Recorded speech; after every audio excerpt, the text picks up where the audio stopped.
ሰላም ሰላም ሰላም ውድ የቻናሌ ቤተሰቦች እንዴት ናቸው? እኔ በጣም ደህና ነኝ። ዛሬ የምንጎበኘው የሁለት ማዞሪያ እስከ ቦሌ መድኃኒዓለም ድረስ እየተሰራ የሚገኘውን የመንገድ ልማት የምናይ ይሆናል። እንግዲህ መነሻችን የሁለት ማዞሪያ ጎላጎል ጣወር ጋር ነኝ ማለት ነው። እንግዲህ ከዚህ በፊት ያው በእርግጥ አይተነው ነበር ፕሮጀክቱ እንደተጀመረ አካባቢ በዚሁ ከተወሰኑ የአንድ ሁለት ሳምንት እንደዚህ አካባቢ ያልፋል። በታችኛው ነበር የመጣሁት ይመስለኛል፣ እርግጠኛ አይደለሁም። ሁለት የነስን ነበር የሰራሁት እና አንድ ወደዚህ አንደኛው ደግሞ ከዚያውን ከተነሳንበት ወደ ታች አድርገን በዛኛው በኩል በአስፋልት ተሻግሮ ሁለት ቪዲዮ ሰርቼ ነበር። እስኪ ዛሬ ደግሞ ተመልሼ ወደ 22 ማዞሪያ መጥቻለሁኝ እና የ22 ማዞሪያ የመንገድ ልማቱ ምን ላይ እንደደረሰ ምን ጎበኝ ነው የሚሆነው። እንግዲህ ከዚህ ቤት ኮመንት ላይ ከጠየቃችሁኝ እኛ ከሀገር ከወጣን የቆየናለን ጎላጎል ራሱ ምንድን ነው ያለኝ ነበር። እንግዲህ እውነትም በጣም የቆየ ሊሆን ይችላል። እንግዲህ ጎላጎል ማለት የሁለት ማዞሪያ ጋር የሚገኘው አንድ ግዙፍ ሞል ነው። የተነሳውበት ጋር የነበረው ነው። ምናልባት በዚህኛው በኩል ስለሆነ የተነሳሁት በደንብ ለማየት እንትን አመቺ ስላልሆነ ነው እንጂ እንግዲህ ህንፃ ነው ማለት ነው ባጭሩ። ሰፈሩም እንግዲህ ስያሜው ያው አንዳንድ ቦታዎች ልክ ሆነ ነገር ወይ በህንፃ ወይ ደግሞ በአካባቢ እንደመጠሪያ ይደረጉና በዛው ይለመዳሉ። የሁለት ማዞሪያም እንግዲህ ከዚህ በፊት የአንበሳ ባስ የሁለት ቁጥር ማለት ነው እዚህ ነበር የሚያዞረው ድሮ ላይ እና በዛ የተነሳ የሁለት ማዞሪያ ተባለ ማለት ነው። እንግዲህ ስንዞር እዛ ጫፍ ላይ የሚገኘው ትንሽ ተሸፍኗል። እንግዲህ ያን ጫፍ ላይ የሚገኝ አንድ ሞል ነው የሁለት ወይም ጎላጎል የሚባለው። እዚህኛው ጋር ይሄ ፊት ለፊታችን የሚገኘው ደግሞ ያ ታውን ስኩዌር ይባላል። ይሄ በቅርብ እዚህ አካባቢ ከተሰሩ ህንፃዎች እንደዚሁም ደግሞ ሞሎች የገበያ ማዕከል አንዱ ይሄኛው ነው። በዚህ በዳር በኩል በተለይ ብዙ በዛ ያሉ ሞሎች ይገኛሉ። በዛ በግራ በኩል ብዙም የሉም። እንግዲህ ይሄኛው ሰፈር በብዛት የሚታወቀው በተለይ በአልባሳት በደንብ ነው የሚታወቀው። የወንድም የሴትም እንደዚሁም ደግሞ የተለያየ ጫማዎች፣ አልባሳቶች በየህንፃውና በየቡቲኩ በብዛት እዚህ ቡቲኮች ናቸው የሚገኙት። ከዛ በተጨማሪ ደግሞ ወደ ታች ወደ ስቴዲየም አካባቢ ስንጠጋ ደግሞ የአዲሱ ስቴዲየም አካባቢ ማለት ነው ወደዛ ልንጠጋ ስንል በርካታ ጋርመንቶች ይገኛሉ። ከዛ ውጭ ደግሞ የሀገር ባህል ልብስ የሚሸጡም ወደዛ አካባቢ ጋር አሉ ማለት ነው። እንግዲህ ዙሪያው በግራም በቀኝም እንደምታዩት በብዛት ቡቲኮች ናቸው ያሉት በተለይ ግራውንዶቹ ጋር ማለት ነው። እንግዲህ እዚህኛው አካባቢ ጋር ቁፋሮ በደንብ እንትን ያለበትና ቱቦ እንደምትመለከቱት ቱቦዎች የሚዘረጉበት ሰዓት ነው ወቅት ላይ ደርሰዋል ማለት ነው። ቁፋሮች አሉ በጣም ሰፋ ያሉ። ወደ ታችኛው ወደ ቦሌ ስንጠጋ ደግሞ በተለይ ወደ ቦሌ መሰናዶ ትምህርት ቤት አካባቢ እስከ መስጊዱ ድረስ ምናልባት ማታውቁት ካላችሁ ነው እንጂ የድሮ ጤና ጣቢያ የነበረው ወይ ደግሞ አዲሱ ስቴዲየም የሚሰራበት ታችኛው በር ድረስ ደግሞ ጠጠሮች አራግፈዋል። በየቦታው በጣም ብዙ እንትኖች ከምረዋል። ያ ማለት የቱቦ ምናምን የድሬኔጅ መሰለኝ የሚሉት እነሱ የቱቦ የውሃ ምናምን ዝርጋታዎች ከጨረሱ በኋላ እንግዲህ ቁፋሮ አልቆ ከዛ በኋላ ወደ ጠጠር እንትን ማለት ከዛ በፊት ደግሞ ይመስለኛል ኮረታዎች ምናምን ያደርጋሉ መሰለኝ። ከዛ በኋላ ነው እንግዲህ ጠጠር ምናምን የሚያደርጉት። ጠጠሩ ካረጉ በኋላ ደግሞ ወደ በትንሽ ደግሞ ትኩስ አይነት እንደምነው የሚባለው እንጃ ስሙን የሞቀ አይነት ትንንሽ ጠጠሮች ደግሞ አሉ ድጋሚ እዛ ላይ የሚደረጉ። ከዛ በሬንጅ አድርገው ይሄ የሚዳምጠው መኪና የብረት ጎማ ያለው ማለት ነው እሱ አድርገው በደንብ እንዲይዝ የሚሰሩበት እንትን ነው ማለት ነው፣ ስቴጅ ነው ማለት ነው። እንግዲህ ታችኛው ከዚህኛው በላይ በደንብ ለውጥ ያለው ወይም ደግሞ የተሻለ ደረጃ ላይ ደርሰዋል ማለት ነው። እንግዲህ ትላንትና ያየነው ከትላንት ወዲያ ማለት ነው ይቅርታ፣ ትላንት እንኳን ለጋር ነው ያየነው። ከትላንት ወዲያ ያየነው የቦሌ ብራስ እስከ አትላስ ነበር ያየነው። እዛኛው ፕሮጀክት እና እስከ ቦሌ መድኃኒዓለም ድረስ ኦልሬዲ ጠጠሩ አንጥፈውት በነገራችን ላይ ዛሬም በዛ ነበር ያለፍኩት እና በተለይ በመድኃኔዓለም በኩል የእግረኛው መንገድ ኦልሬዲ እየጨረሱ ነው የሚገኘው። የእግረኛውና የአስፓልቱ አካፋይ ደግሞ መለያው ማለት ነው። ኢቭን በጠርዙን እየጨረሱት ነው የሚገኙት። ኦልሬዲ እያለቀ ነው። እስከ አደባባይ እስከ ነበረው ድረስ እስከ ኤድና ሞል አደባባይ ማለት ነው፣ ወይም ደግሞ ቦሌ መድኃኔዓለም ፊት ለፊት የነበረው አሁን እንኳን የለም። እስከዛ ድረስ በደንብ እየጨረሱት ነው የሚገኙት። ምናልባት በቅርብ ቀናቶች የሚጨርሱት አይነት ነው የሚመስለው። እንግዲህ ያኛው መቼለት ስናይ ወደ ጠጠሩን ነበረ ወደ መጨረስ እንትን ያሉት ማለት ነው። ታችኛው ጋርም እስከ ቦሌ አዲሱ ስቴዲየም ወይም ደግሞ ታችኛው በር ድረስ እስከ መስጊዱ ወዳለበት በእንደዛው አይነት እየጨረሱት ነው። ይሄኛው እዚህኛው ጋር እንደምትመለከቱት ቁፋሮች ነው ያሉት፣ ገና ነው ማለት ነው። ምናልባት የቱቦ ጨርሰው ይሆን አይሆን በእርግጥ አላውቅም። በርካታ ቱቦዎች ግን እዚህ ዳር ዳር ላይ ያሉ እንደምትመለከቱት። እንግዲህ ወደ 22 ማዞሪያ ክሊኒክ እየደረስን ነው የምንገኘው። ወደ በድሮ ስሙ ሰፈናፕ የሚባለው የነበረው ሰፈር አካባቢ ጋር ነኝ አሁን ያለሁት ማለት ነው። ወይ ደግሞ አዋሽ ባንክ የሚባለው አዋሽ ባንክ የቆየ ብራንች ስለነበሩ እዚህ አካባቢ እነዚህ በሙሉ የምትመለከቷቸው እስካሁን ያየናቸው ህንፃዎች በሙሉ አዳዲሶች ናቸው። ሰፈሩ እንግዲህ በጣም ውድ ሰፈሮች ውስጥ አንዱ ነው ይህ ሰፈር። በነገራችን ላይ እንግዲህ ያው ዞረን ስንመለከተው ይሄ ነው የሚመስለው። ባንኩ እንደምትመለከተው አዋሽ ባንክ በዚህ በግራ በኩል አሁን ሴቶቹ እያለፉ ባሉበት ጋር ነው ያለው ይሄኛው ማለት ነው። ዙሪያው እንግዲህ እንደ ቦሌ ሁሉ ትልልቅና ሰማይ ጠቀስ ህንፃዎች ያን ያክል በዳር በየበኩሉ ባይኖሩም፣ ነገር ግን በጣም ሞቅ ያለ የሚገርም አይነት ሰፈር ነው። በተለይ ደግሞ ከዚህ በፊት መዝናኛ ቤቶች ምናምን ይበዙበት ነበር። ሆቴሎችም አሉ። ሌላ ደግሞ የሚታወቀው እንግዲህ አንዱ በቅዱስ ገብርኤል ሆስፒታል ነው፣ አውራሪስ ሆቴል። እንደዚሁም ደግሞ የበርካታ የመንግስት ትምህርት ቤቶችም ይኖራሉ አሉ።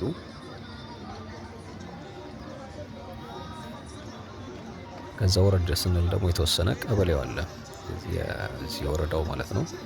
18 ቀበሌ የሚባል አለ። እዛም የሰርግ አዳራሽ ያለው ነው። የወረዳ 3 እስር የሚገኘው ማለት ነው። የቦሌ ክፍለ ከተማ ወረዳ 3 ማለት ነው። እንግዲህ ከተነሳንበት ተሻግሮ በእርግጥ ቀደም ነበር መሰለኝ መናገር የነበረብኝ በሞሉ ባለበት ባሳየኋችሁ ወይም ደግሞ ታውን ስኩዌር ባልኳችሁ በኩል ወደ መገናኛ አቅጣጫ ነው። ተቃራኒው ደግሞ እኔ የተነሳውበት በኩል ወደ ኡራኤል ወይ ደግሞ ወደ ስቴዲየም ወይ ደግሞ ወደ መስቀል አደባባይ የሚወስደው መንገድ ነው። ፊት ለፊቱ ደግሞ ተሻግሮ ወደ ሾላ ገበያ ወይም ደግሞ እንግሊዝ ኤምባሲ ወይ ደግሞ ባልደራስ ሲግናል ወደሚባሉ ሰፈሮች የሚወስደው ነው። ለመገናኛ በጣም ቅርብ የሆነ ሰፈር ነው ይሄ። እንግዲህ ለቦሌም ደግሞ በጣም ቅርብ ነው። አካባቢው ደግሞ ኦልሬዲ ትንሽ በቦሌ ክፍለ ከተማ ስርም የሚገኝ እንደመሆኑ ሲቀጥል ደግሞ በተለይ በፊት ላይ ቅዳሜ ከሰዓቶች በርካታ ሰው ወጣቶች ልብስ የሚገዙ ከተለያየ ቦታ የሚመጣ ሰው በጣም ግርግር ያለበት አይነት የገበያ ቦታ ነው።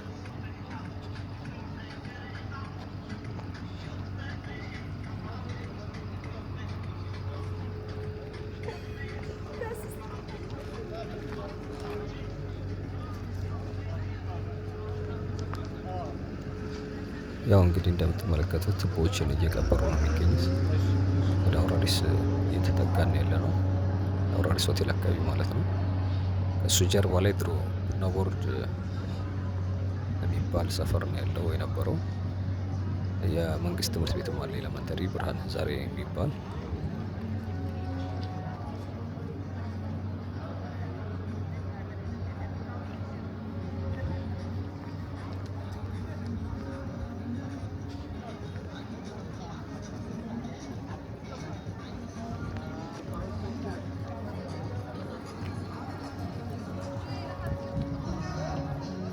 እንግዲህ ያው በዚህኛው በኩል የመጡ የነበሩ ታክሲዎች በጀርባ ነው የሚሄዱት።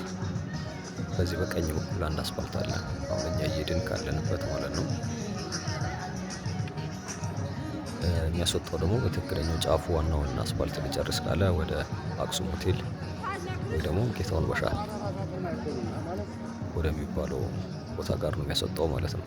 እንግዲህ ወደ ቅዱስ ገብርኤል ሆስፒታል ደርሻለሁኝ። በዚህ ልጁ በሚወጣበት የኮፍያ የለበሰው አንደኛው በር ነው ያለው። በታችኛው በኩል ደግሞ አንድ በር አለው። ሁለት በሮች ናቸው ያሉት። እንግዲህ ወደ ውስጡ የሚወስደው ወደ 24 ቀበሌ ነው የሚወስደው።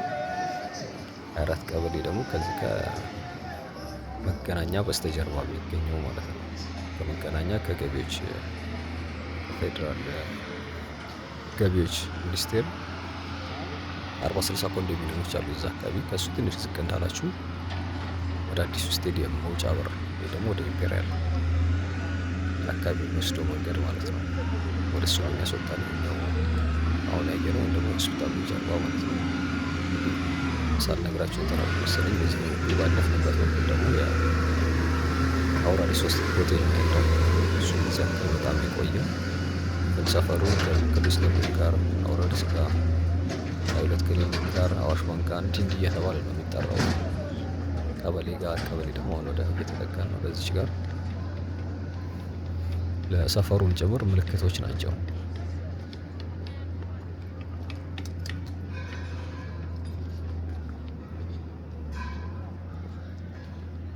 እንግዲህ ከአሁን በኋላ በብዛት ልናገኝ የምንችለው ምናልባት ጋርመንቶችን ነው የሚሆነው። እስካሁን ድረስ በዛ ያሉ የአልባሳት ቤቶች ነበር ስናይ የነበረው።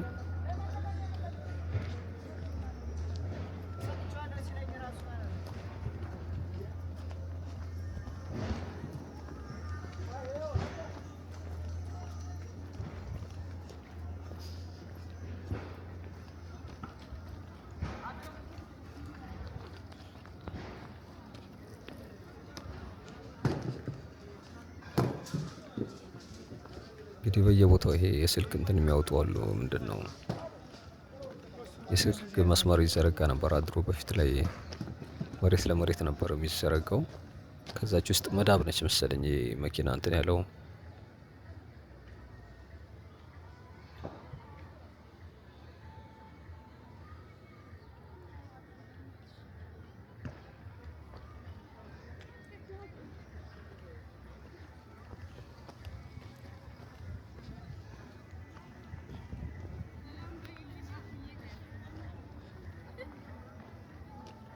እንግዲህ ቀበሌው ፊት ለፊት ከተሰሩ አንደኛው ግዙፍ ህንፃ ውስጥ ይሄ በድሪያ ሞል የሚባለው ነው የኛው ህንፃ ማለት ነው። ይህም በጣም የቅርብ ጊዜ ወይም ደግሞ በቅርብ ዓመታት ውስጥ ከተሰሩ ሞሎች አንደኛው ይሄ ነው። እዚህኛው አካባቢ ጋር ሌላ እንግዲህ በዚህ በግራ በኩል ሆቴሎች አሉ። እነ ሆሊውድ ሆቴል የሚባል አለ እዚች ዳር ላይ ማለት ነው። ከዛ አልፎ ደግሞ በቀጥታ ወደ ስቴዲየሙ አቅጣጫ አድርገን ነው የምናመራው፣ ወደ አዲሷ ስቴዲየም ማለት ነው።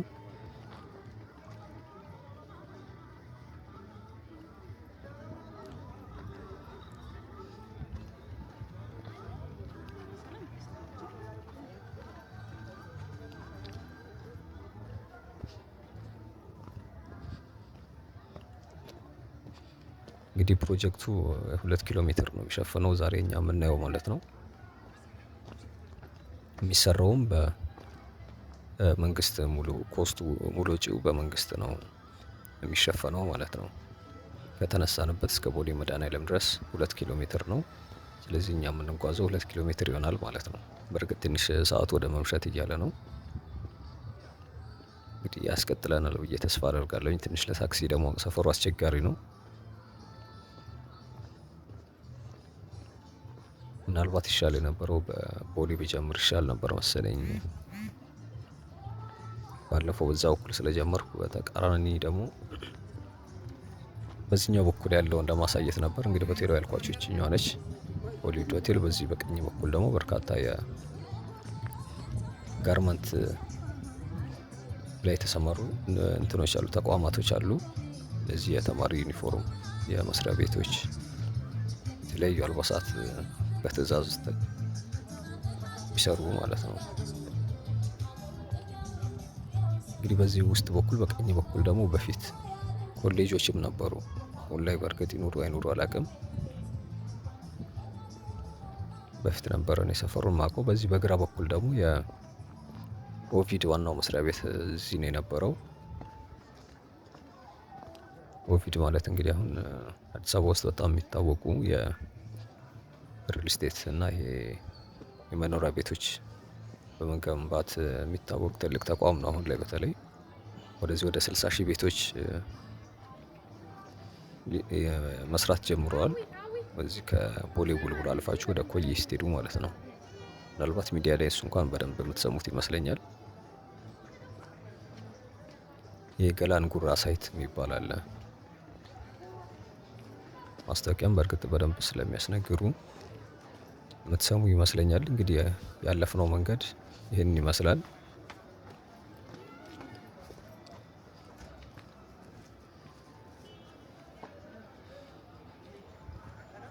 ይችኛው ህንፃ በፊትም ነበረች።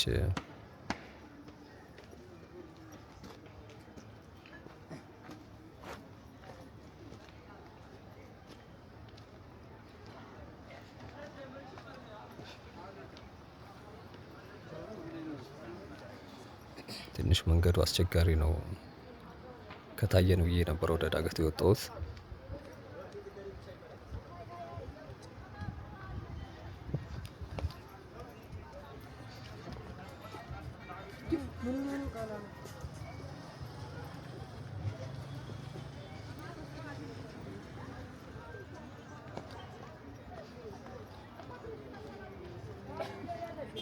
ይሄኛው ፊት ለፊት ያለው ህንፃ በፊት ቡና እና ምንድነው ቅመማ ቅመሞች ኤክስፖርት የሚያደርጉ አልፎዝ የሚባል መስሪያ ቤት ነው የነበረበት። ምናልባት አሁን ሰምታችሁ ከሆነ እዚች ኢምፔሪያል አካባቢ ትልቅ ሞል ተሰርተዋል። አልፎዝ የሚባል እንግዲህ እነሱ ቢሮ እዚህ ነው የነበረው።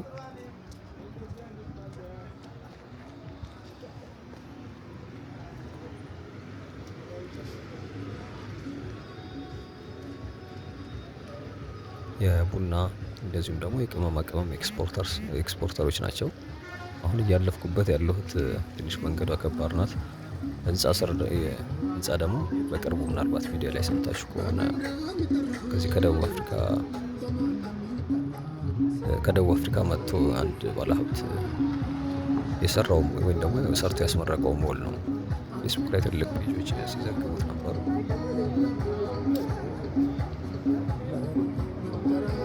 እንግዲህ ወደ ላይ ከፍ አድርጌ ለማሳየት ትንሽ አስቸጋሪ ነው። ክሪስማስ ያለችበት ማለት ነው። ይሄኛው ወደ ቀኝ የሚወስደው ወደ አትላስ ነው፣ ወይ ደግሞ አቋራጭ ወደ 22 ማዞሪያ ወደ አዲሱ አስፓልት ያገናኛቸዋል። ፊት ለፊቱ ደግሞ እንግዲህ 24 ቀበሌ ነው የምታዩት። የስቴዲየሙ የአዲሱ ስቴዲየም ጀርባ ማለት ነው። ወደ 24 ቀበሌ ወይ ደግሞ ፊት ለፊት ቀጥታ ኢምፔሪያል ሆቴል ተሻገራችሁ ደግሞ ወደ ገርጂ ይወስዳችኋል።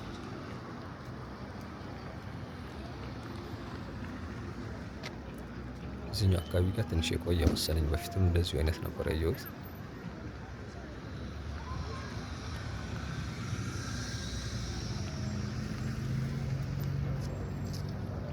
ስለዚህ ሁለት የሚሰሩት መንገዶች እንግዲህ ከ22 የተነሳ ሰው በቀጥታ ባልኳችሁ በአክሱም ሆቴል አድርጎ በዚህኛው ጋር ወጥቶ በቀጥታ ወደ ገርጂ መሄድ ከፈለገ ወይ ደግሞ ወደ ቦሌ በተለይ ወደ ኤርፖርት አካባቢ የሚሄድ ከሆነ ይሄኛው መንገድ የተሻለ ነው ማለት ነው።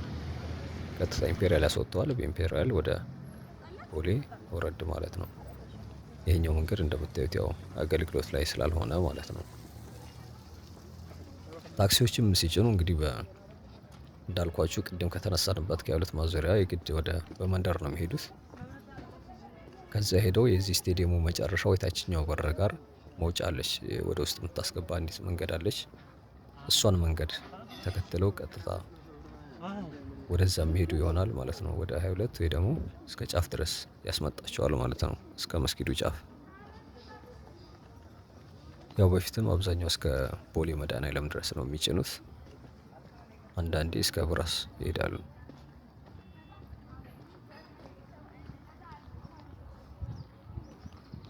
ይህኛው በዚህ በቀኝ በኩል ጤና ጣቢያ የነበረው ወይም ደግሞ አሁን ፖሊስ ጣቢያ የሆነው ማለት ነው። እንደዚህ ጠጋ ብለን እናየዋለን። የዚችኛዋ ማለት ነው።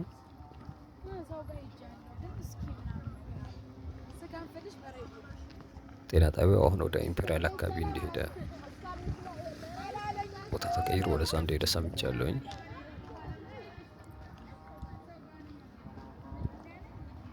እዚህ ጋር ደግሞ አቢሲኒያ ሆቴል መሰለኝ የሚባለው የአቢሲኒያ ሆቴል ከዚህ ከሚሰራው ህንፃ ጀርባ ያለው ማለት ነው። እንግዲህ ወደ ስቴዲየሙ ደርሰናል። ይህ ግዙፍ ስቴዲየም በእርግጥ አሁን በጣም ብዙ ለውጦች እንዳሉት ባለፈው ነገራችን ላይ ፎቶዎች በጣም ሲለቀቁ ነበር፣ በመንግስት በባለስልጣኖች ጭምር ጉብኝት ነበር። ፕሮግረሱን ለመከታተል መሰለኝ እንግዲህ ኮፕ 32 መሰለኝ የሚባለው ከ2 ዓመት በኋላ እዚህ ይደረጋል። እናንተም ሰምታችሁ ከሆነ ምናልባት ሚዲያ ላይ እያያችሁ ይመስለኛል። ክብርት ከንቲባዋ ትልልቅ ባለሀብቶችን በተለይ ሪል ስቴት ላይ፣ ሆቴሎች ላይ፣ ቱሪዝም እንደዚህ አይነት እንትን ላይ የሚሰሩትን እንዲዘጋጁ ወይም ደግሞ ከወዲሁ ቅድመ ዝግጅት ለማድረግ ያክል ውይይት ሲያደርጉ ነበር። እንግዲህ ይኸኛው ስቴዲየም ተጠናቆ እዚህ ነው የሚደረገው ማለት ነው። ግን ስብሰባው ገና ጊዜው አልደረሰም፣ የተወሰነ ይቀራል። ግን ቅድመ ዝግጅት ለማድረግ ያክል ከወዲሁ እንዲዘጋጁ እና እሳቸው ራሳቸው ፔጅ ላይ የጻፉትን ነበር እንትን ያልኩት ያነበብኩት። ከዛ በኋላ ደግሞ ሌሎች የመንግስት ባለስልጣኖች እንደዚሁ ደግሞ ቻናል ሚዲያዎች ላይ ሲለቀቅ ነበር። ፌስቡክ ላይ በድሮን የተቀረጹ ምናምን ምስሎች እየተለቀቁ ነበር።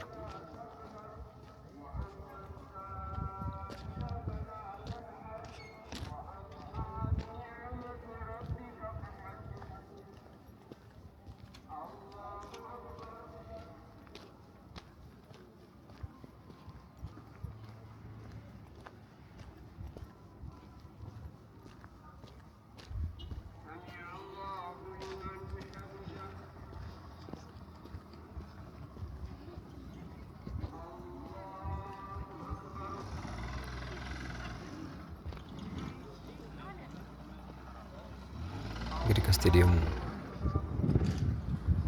በስተጀርባ ኦልሬዲ ምንም የለም። ከዚህ ጀምሮ የኛው ስቴዲየም የሚሸፍነው እስከ ዋናው መንገድ የዚህ ኤርፖርት እስከ መገናኛ ድረስ ያለውን መንገድ ነው የሚሸፍነው። በሁለቱ አስፋልት መሀል ነው የሚገኘው ማለት ነው። በዛም በኩል በር አለው። በነገራችን ላይ በርካታ በሮች አሉት። አንዱ በዚህኛው ጋር ነው፣ ሌላ ደግሞ በዛች በታችኛው መታጠፊያ ጫፍ ላይ በኩል መግቢያ አለ። በጀርባ በኩል ደግሞ ከዚህ በኢምፔሪያል ወይ ደግሞ እስከ ቦሌ ኤርፖርት ድረስ መሀል ባለው ሞይንኮ ያለበት አካባቢ እዛኛው አካባቢ ጋርም ሌላ መግቢያ አለው ማለት ነው።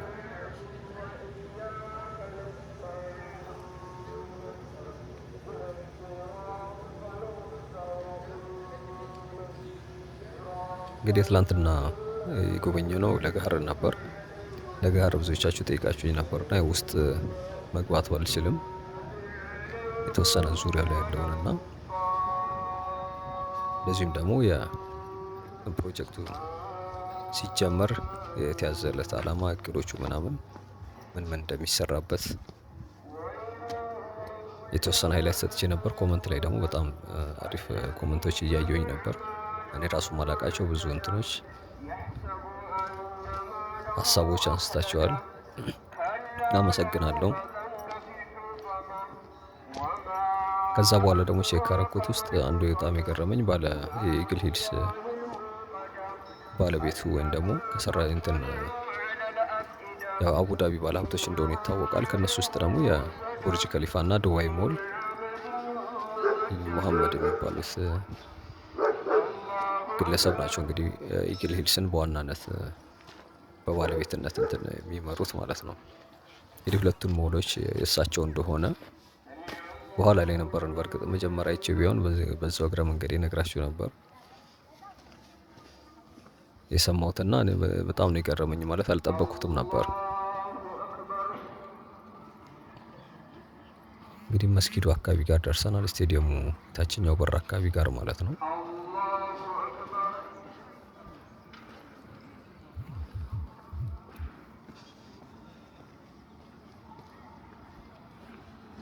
እዚህኛው አካባቢ ጋርም ዙሪያው በጣም ትንሽ ከበድ ያለ ነው።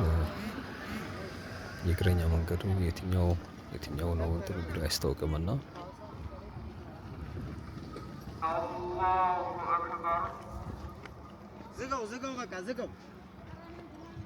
እንግዲህ ወደ ታች ወርደን መሀል ለመሀሉን በቀጥታ እስከ ቦሌ ድረስ የምንቀጥል ነው የሚሆነው። ከመስጊዱ አልፎ እንግዲህ የምናገኘው አንድ ሁለት ሞሎች አሉ። በግራ በኩል በቀኝ በኩል እስከ ታች ድረስ እስከ አለምነሽ ፕላዛ ድረስ በርከት ያሉ ህንፃዎች አሉ። ትምህርት ቤቱ እንግዲህ አሁን ቦሌ መሰናዶ ትምህርት ቤት ማለት ነው።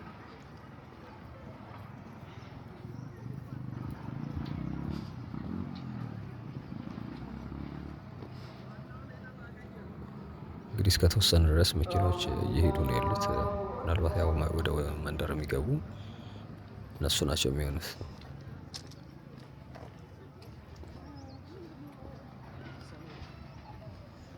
እንግዲህ መስጊድ ጋር ደርሻለሁኝ። በቀኝ በኩል ባለች መታጠፊያ እንግዲህ ወደ 22 ድረስ የሚሄዱ ታክሲዎች ከዚህ ጫፍ ላይ ዞር ብለው ይጠብቃሉ። በመግቢያው ማለት ነው በአቋራጭ ለመሄድ። በግራ በኩል ደግሞ ፊት ለፊት ከሱ ፊት ለፊት የሚገኘው ወደ ስቴዲየሙ ታችኛው በር መግቢያ ወይ ደግሞ ወደ የዋናው የቦሌ ኤርፖርት እስከ መገናኛ ድረስ የሚሄደውን መንገድ የሚያገናኝ የስቴዲየሙ በር ያለበት ማለት ነው። ወደ እሱ ጋር እሱኛው መታጠፊያ ነው። እሱ ጀርባ እንግዲህ የትምህርት ቤቱ ዙሪያ ላይ ያለው ሰፈር ነው ማለት ነው። በርካታ መዝናኛ ቤቶች ምናምን እንደዚህ ደግሞ እነዚህ ሬስቶራንቶች አሁን ከለቀቁ አላውቅም እንጂ የስቴሽነሪ ይቅርታ ስቴሽነሪ አይደለም የህንፃ መሳሪያ ላይ የተሰማሩ በርካታ ሱቆች የሚገኙበት ሰፈር ነው። እንግዲህ ዛሬ ጉብኝታችን ትንሽ መሽቷል። ምናልባት በደንብ ላይታያችሁ እንትን ሊሄድ ይችላል፣ በግልጽነት ላይታይ ይችላል እንደ ሌላ ቀን ቪዲዮዎች። ምናልባት አዲስ ነገር ካለው ደግሞ በተቃራኒ ከዚህኛው ጀምረን ወደ 22 ማዞሪያ አንድ ቀን እንጎበኘዋለን። ዙሪያው ላይ እንደምታዩት የጠጠሮች አሉ። የጠጠር ክምሮች ናቸው የሚታዩኝ በግራም በቀኝም። ይሄኛው ምናልባት በቅርብ እንትን ሊሉት ይችላሉ ማለት ነው። ልክ እንደ ኤድና ሞል ድረስ እስካለው ከብራስ እስከ ኤድና ሞል ድረስ እስካለው ድረስ እሱኛውም በጠጠር እንዳለ ጨርሰውታል። አስፋልቱ ምናልባት በቅርብ ሊጨርሱት ይችላሉ። የሚቀጥለው ግን ምናልባት ከመድኃኔዓለም እስከ አትላስ ድረስ ያለውን መንገድ ነው። እሱ ጋም በነገራችን ላይ በዚህ በቀኝ በኩል ያለው ይሄ በሻላ በኩል ወይ ደግሞ ከመድኃኔዓለም ተነስተን ወደ አትላስ ስንሄድ በቀኝ በኩል የሚገኘው የእግረኛ መንገዱ ምናምን ሰርተውታል። በተለይ በታችኛው በኩል ማለት ነው። ወደ አትላስ በኩል ጠጋ ስትሉ እና የሆኑ ቦታዎች በማጠበቁት ልክ ወደ መጠናቀቅ እንትን እያለ ነው። የሆነ ቦታ ደግሞ ገና ጅምር የሚመስል አለው። ምናልባት አንዱ ጋር ጨርሰው ወደ አንደኛው ሙሉን ባንዴ ከሚዘጉት ወይ ደግሞ እንደዛ ላይመች ይችላል። የሆነ ቦታ ጨርሰው የኛው ቦታ ሲቀጥሉ ደግሞ መጀመሪያም ሲሰሩ ትዝ የሚላችሁ ከሆነ ብዙ ጊዜ ስናየው ነበር። አንደኛውን በኩል እየቆፈሩት በአንደኛው ክፍት ይሆን ነበር። ከዛ ያኛው ሲጨርሱ ደግሞ ወደዚህ ሽፍት እያደረጉ እንደዚህ ነበር የሚሰሩት። እንግዲህ ወደ ቦሌ ኤርን ይቅርታ መሰናዶ ትምህርት ቤት ጋር ደርሻለሁኝ። ቀጥሎ የሚገኘው ያው ቸርቹ ነው። እንግዲህ ስለተከታተላችሁኝ በጣም ነው የማመሰግነው። ነገ ደግሞ ሌላ ቪዲዮ ይዤ እመጣለሁ። ቻው፣ መልካም ጊዜ